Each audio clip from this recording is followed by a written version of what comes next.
శ్రీ కనకదుర్గమ్మ తల్లి జ్యోతిష్యాలయం స్త్రీ పురుష వశీకరణం 100% చేయబడును.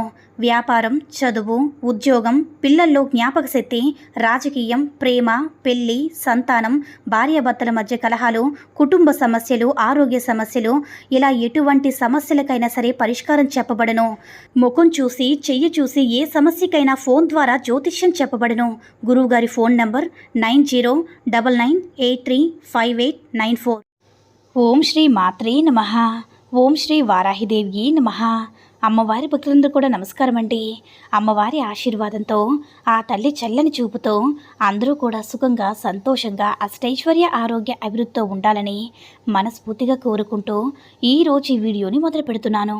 ఈరోజు వీడియో ఏంటంటే, ఈరోజు మీరు గుర్తు పెట్టుకొని ఈ ఆకును కనుక కాల్చినట్లయితే మీ జాతకంలో ఉన్నటువంటి గురుబలం అనేది పెరిగి మీరు ఏ సమస్యతో అయితే ఇబ్బంది పడుతున్నారో, అంటే కొంతమంది ఏంటంటే ఇష్టమైన వాళ్ళు పట్టించుకోవట్లేదు, మాట్లాడట్లేదు, చాలామందికి రిజల్ట్ వచ్చిన వాళ్ళు ఉన్నారు.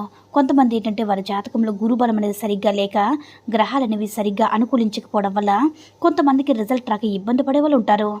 దానికి కారణం కూడా వారి జాతకంలో గురుబలం అనేది కొంతమందికి బాగుండి అనుకూలంగా ఉన్న వాళ్ళకి అనుకున్నది జరుగుతుంది. వీళ్ళకి రిజల్ట్ ఎందుకు రావట్లేదంటే గురుబలం అనేది సరిగ్గా లేకపోవడం వల్ల రిజల్ట్ అనేది రావడం లేదు. కాబట్టి మీరు ఈరోజు చేసేటటువంటి పరిహారం, ఈ ఆకును కాల్చడం వల్ల మీ యొక్క గురుబలాన్ని పెంచడానికి ఉపయోగపడుతుంది. గురుబలం అనేది ఎక్కువగా ఉంటే మీరు ఇష్టమైన వాళ్ళు పట్టించుకోవట్లేదన్నా, మాట్లాడడం లేదన్నా, డబ్బు పరంగా కలిసి రావట్లేదన్నా, ఇట్లా ఏ సమస్య ఉన్నా సరే గురుబలాన్ని సరి చేసుకుంటే అద్భుతంగా ఉంటుందన్నమాట. మీరు అనుకున్న పని అనుకున్నట్లుగా జరగడానికి అవకాశం ఉంటుంది. చాలా చాలా పవర్ఫుల్ రిజల్ట్ అనేది వస్తుంది.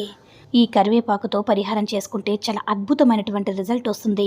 అయితే కరివేపాకు చాలా శక్తివంతమైనది, దేవతా వృక్షంతో సమానం. కాబట్టి దేవతా వృక్షాలు మనకి ఎన్నో ఉన్నాయి. అలాంటి వాటితో పాటుగా కరివేపాకు చెట్టు కూడా మనకి దేవతా వృక్షం లాంటిది. కరివేపాకుతో ఈ రోజున ఇలా చేయడం వల్ల మనకు ఉండేటటువంటి కష్టాలు, సమస్యలన్నీ కూడా తీసేసి మనకి బాగా కలిసి వచ్చేలా చేయడానికి బాగా ఉపయోగపడుతుంది. అయితే మనకి అంటే మనం ఇష్టమైన వారు మన మీద ఎంత అసూయన్నా, అలకలున్నా, ఎంత మొండిగా ఉన్నా సరే అన్నిటిని కూడా తీసేయడానికి ఈ కరివేపాకు పరిహారం చాలా శక్తివంతంగా ఫలితాన్ని ఇస్తుంది. అయితే ఈ పరిహారం అనేది అబ్బాయి అమ్మాయి కోసమైనా, భార్య భర్తల కోసమైనా, ఎవరి కోసమైనా సరే చేసుకోవచ్చు. గురుబలం పెరిగి మీరు కోరింది కోరుకున్నట్లుగా చక్కగా జరుగుతుంది. అయితే ఈ పరిహారం ఎలా చేయాలంటే, మీరు ఏంటంటే చక్కగా స్నానం చేసేసి ఇంటిని, వాకిల్ని శుభ్రం చేసుకొని పరిహారం చేసుకోండి. దీనివల్ల మీకు త్వరగా ఫలితం అనేది రావడానికి అవకాశం ఉంటుంది.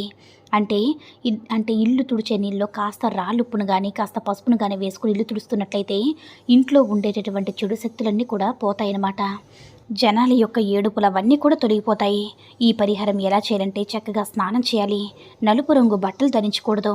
కరివేపాకు మనకి ఏంటంటే దేవతా వృక్షం కాబట్టి కరివేపాకు చెట్టును తాకి నమస్కారం చేసుకుని ఆకులు కోసేటప్పుడు కానీ, మామూలుగా బయట నుంచి కొనుక్కొని తెచ్చినా సరే కరివేపాకు పట్టుకొని మీరు మీ మనసులో సంకల్పం చెప్పుకోవాలి. నలుపు రంగు దుస్తులు మాత్రం వేసుకోవద్దు, గుర్తుపెట్టుకోండి. ఆకుపచ్చ బట్టలు వేసుకోండి. కరివేపాకు మనకి ఆకుపచ్చ రంగులో ఉంటుంది కాబట్టి ఆకుపచ్చ రంగు బట్టలు వేసుకోండి. ఇది ప్రకృతి యొక్క అనుగ్రహం అనేది ఉంటుంది. అయితే మన జాతకంలో ఉన్నటువంటి దోషాలు, సమస్యలు తీసేయడానికి, మన జాతకంలో గురుబలాన్ని పెంచడానికి ఈ కరివేపాకు అనేది చాలా శక్తివంతంగా ఉపయోగపడుతుంది. అయితే ఈ పరిహారంకి వచ్చేటప్పటికి 4 కరివేపాకులు తీసుకోండి. 4 ఆకులు తీసుకొని, మీకు 4 అని ఎందుకనంటే 4 వైపుల నుంచి వచ్చేటటువంటి దిష్టి దోషాలన్నీ కూడా, సమస్యలన్నీ కూడా తొలగింప చేయడానికి ఒక 4 కరివేపాకులు తీసుకోండి. కరివేపాకు ఏంటంటే కష్టాన్ని తీసేసి మనకు అనుకున్నది అనుకున్నట్లుగా జరగడానికి చక్కగా సిద్ధిస్తుంది. అయితే 4 ఆకులు తీసుకొని దీంతో పాటుగా ఏంటంటే మట్టి ప్రమిదను కూడా తీసుకోండి. మట్టి ప్రమిద కూడా పెద్దదేమీ అవసరం, చిన్న ప్రమిద అయితే సరిపోతుంది. ఏదైనా సరే అంటే మీరు దీపం పెట్టుకుంటారు కదా, అలాంటి మట్టి ప్రమిద అయినా సరే తీసుకోండి. తీసుకున్న తర్వాత మీరు ఏం చేస్తారంటే 4 కరివేపాకులు తీసుకోవాలన్నమాట. అయితే తీసుకొని 2 కర్పూరం బిళ్ళలు కూడా తీసుకోండి. ఎందుకంటే మనం ఆకును కాల్చే పరిహారం కాబట్టి దోషం పోవడానికి తప్పనిసరిగా కాల్చాలి కాబట్టి 2 కర్పూర బిళ్ళలు తీసుకోండి.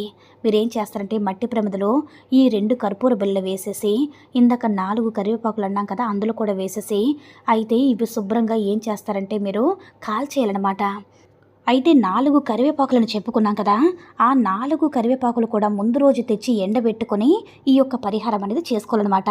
అప్పుడే కాల్చడానికి మీకు తొందరగా కాలిపోతాయి, శుభ్రంగా కాలిపోతాయి. కాబట్టి మీరు 2 కర్పూరం బిళ్ళలు వేసి శుభ్రంగా కాల్చుకోవాలన్నమాట. ఇలా కాల్చుకున్న తర్వాత ఏంటంటే, మీ మనసులో ఎవరి కోసమైతే చేస్తున్నారో వాళ్ళ యొక్క పేరుని తలుచుకొని, వాళ్ళు మాకు ఫోన్ చేయాలి, మాకు అనుకూలంగా ఉండాలి, మేము వాళ్ళతో కలిసి సంతోషంగా ఉండాలని చెప్పేసి మీరేం చేస్తారంటే కుడి నుంచి ఎడమకు 4 సార్లు, ఎడమ నుంచి కుడికి 4 సార్లు ఆ వెలుగుతున్నప్పుడే మనం దిష్టిలా తీసుకోవాలన్నమాట. ఆ తర్వాత శుభ్రంగా కాలిన తర్వాత బూడిదనేది వస్తుంది కదా! ఆ బూడిదని మీరేం చేస్తారంటే శుభ్రంగా పారే నీళ్ళలో కానీ, లేకపోతే పచ్చని చెట్టు మొదట్లో కానీ పోసేయండి. డబ్బు కోసం అనుకోండి, ఇంటి లోపల తిరగాలన్నమాట. ప్రతి రూమ్‌లో కూడా తిరగాలన్నమాట. ఇలా తిరగడం వల్ల మీ ఇంటి పరంగా దోషాలున్నా సరే, మీకు కోరుకున్న వారు అనుకూలంగా మారడానికి, మీతో కలిసి సంతోషంగా ఉండడానికి చాలా అద్భుతంగా పనిచేస్తుంది. కాబట్టి చక్కగా ఈరోజు ఈ కరివేపాకుని ఇలా రహస్యంగా ఈ యొక్క పరిహారం చేసుకోండి. మీరు కోరుకున్న వారితో సంతోషంగా జీవించండి. ఈ యొక్క బూడిదను ఎవరూ తొక్కని చోట కానీ, చెట్ల మొదట్లో కానీ వేసేయండి. ఇలా వేసేసి మీరు కోరుకున్న వారితో సంతోషంగా జీవించండి. ఈ వీడియో కనుక నచ్చినట్లయితే లైక్ చేసి షేర్ చేయండి. మరిన్ని వీడియోస్ కోసం మన ఛానల్ని సబ్స్క్రైబ్ చేసుకుని మాకు కొంచెం సపోర్ట్ చేయండి. ధన్యవాదములు.